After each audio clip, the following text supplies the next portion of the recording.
এবং যখন নাকি ইমাম হোসেন বাবার গলাটা কাটে তারপরে 300 আলেম ফতোয়া দিচ্ছে। আলেম মানে জ্ঞানী লোক, যে হত্যা করা ওয়াজিব সে দরিদ্র। জ্ঞানী লোকেরা তার বিরুদ্ধে ইমাম হোসেনের বিরুদ্ধে ফতোয়া দিচ্ছে।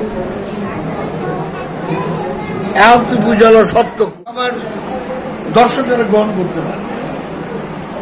তুমি জামির একটা জিনিস লক্ষ্য করবা, যে লোক বাবার বই 10 থেকে 15 বার পড়বো না, তার চিন্তাধারাই অন্যরকম হবে, কিন্তু ওই জায়গাটা থেকে যাচ্ছে না কেন? এই যে বাদন সেদিনকে বলতেছে যে বাবা জাহাঙ্গীরের 28টা বই মৃত আর মাওলা এখন জীবিত।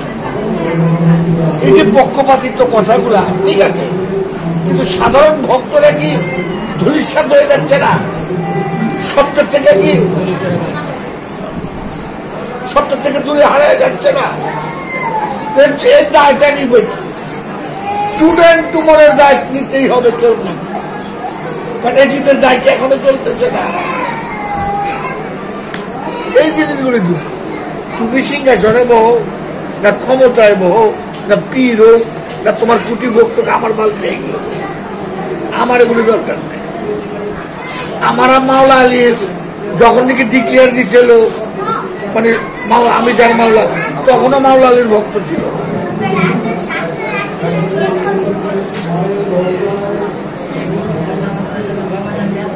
কি করে বইটা ফেঁকা মানে পত্র গোপন কথা বইটা ফেঁকা মেয়েরা বলতেছে কি লিখছে? এটা কি বাবা জাহাঙ্গীরকে ইনসাল্ট করে না? ইনসাল্ট করে না। সেই লোকে বাড়িতে আছে, কিছুক্ষণের মধ্যে ওয়াজ করবেন, মিলাদ পড়াবেন, একজন ইমাম হবেন। আপনি নেগেটিভ সেন্সে বলছেন।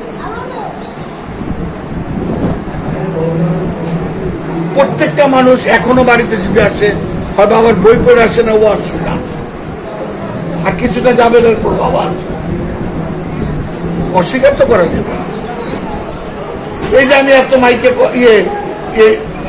ইউটিউবের কথা, ফেসবুকের কথা, একটা লোক আমার দিকে তুই আয় না যে আমি নাহিদ বাবার ওয়াজ শিখাইছি।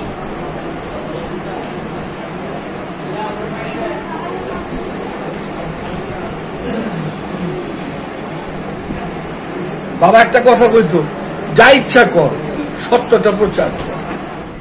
জাহাঙ্গীর তার আওলাদদের সমালোচনা করছে কয়েক জায়গায়, করে নাই? এমনি করে করছে, কিচ্ছু জানে না।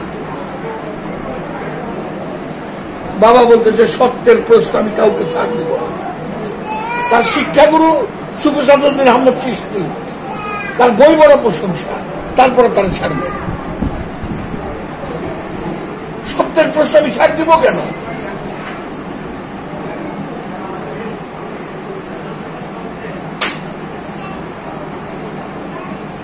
কিভাবে বাবার মারে ভূতের গোপন করতে বইটা এভাবে ধরে ফালাই দেয়, কয়টা কি লিখছে?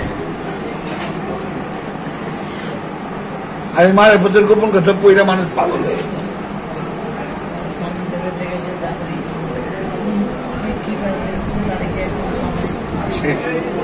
সালের সামনে বইটা পেয়ে কেমন সে আছে, আমি নামই করে দিলাম। সালে তো আমার সামনে সাক্ষী, ওরা রয়েছে সিরাজগঞ্জ। আমি কেন মিথ্যা কথা বলতে যাবো একজনের বিরুদ্ধে?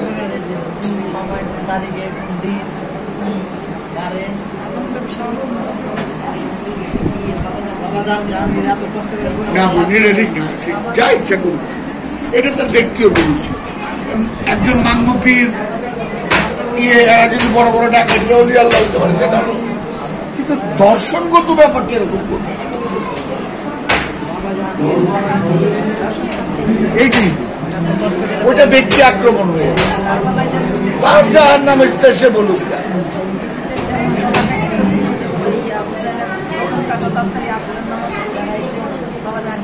এবং যখন নাকি ইমাম হোসেন বাবার গলাটা কাটে তারপরে 300 আলেম ফতোয়া দিচ্ছে।